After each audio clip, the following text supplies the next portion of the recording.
Hey folks, welcome back. It's a nice sunny day here in central Ontario, Canada. I'm taking full advantage of it.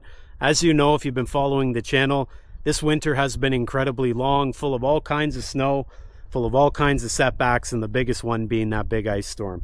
As a result of the ice storm, I'm left with complete destruction, and I'm going to try to get out from under this at some point or another.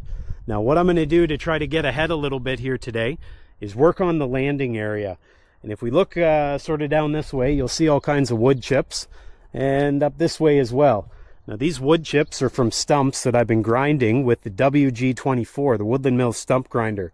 That thing hooks up to the back of my tractor, and as you'll see in just a minute, it makes that chore of getting rid of stumps pretty easy. So we'll get that thing fired up, and if you're curious what the process of the cleanup is looking like aside from this landing, well, just know that I'm going to have no shortage of work ahead of me for the foreseeable future. I've got logs down here. I've got dangerous trees up there that have to come down as logs. And then I need to get them over here to my landing in order to process them. Now these trees here, which are piled up, these came from this general area. I'm picking away at these. I'm processing the wood for firewood, waste wood, and lumber logs.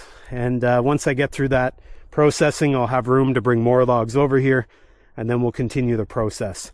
And the scary thing is, that right there is not it. It goes up that way, and then if you look over there, it hasn't even been touched hardly over there, and there's all kinds of it. So we'll get to it, but it certainly won't be today, probably won't be tomorrow, but we'll get to it one day. Now, some of you out there are probably wondering why I don't just use my mini excavator to dig out these stumps. That's a 1.5 ton Takuchi machine. The truth is, it's just really slow. If I had a big excavator and I could dig out these stumps in 1, 2, maybe 3 scoops, well sure, then I'd consider it. But at this rate, if I use that mini excavator, I could be light years ahead with a stump grinder. Keep in mind, I don't exactly have to pull everything out of the ground. I just need it flat enough that I can drive over it. If it's not flat, I could upend the tractor or a trailer or even the mini skid steer. Now keep in mind, when you take out a stump completely with an excavator or a tractor or whatever the case is, you're left with a hole, and you got to fill that hole. Well, that adds more time. And if you look around, time is what I'm often limited on. Well, money too, but time is what I'm limited on. I don't have enough of it, and I've got tons of work to do. So whatever I can do to speed things up, keep the ball in motion, that's exactly what I'm going to do. One of the reasons why you're going to see endless brush piles around here is the time. The time to chip is not now. Now is the time to salvage. I'm out there getting usable logs. I will chip at some point. I will get rid of the tree tops and the brush and the non-profitable wood. But at this point, I just need to grab what I can and get out as fast as I can. That's what we're doing today. We're going to get out the WG24 in just a second. We'll finish off a few stumps. We got 1, 2, 3, 4, 5. There's probably a few more in here. We'll get those taken away, and you'll see just how fast it is and why I like using it. Here we go.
I better put the stump grinder away and get back to work here. I think now that I have my landing clear of debris, stumps that is, I can get in here and process things a little bit easier. I got to go through that pile and this pile and then restock it with logs from out that way. And so I certainly will never have a shortage of work, at least for the foreseeable future. With that in mind, I'm done talking today. If you have any questions about my WG24 here, I've really liked it. I've had it for quite some time. Be sure to put those questions down below in the comments. If you use one yourself and you want to share some tips or tricks, not only for me but for others, I'd encourage you to put that down there as well. As always, make sure you come back next time, and if you did like this video, give her the old like-a-roo, subscribe, and I'll see you next time.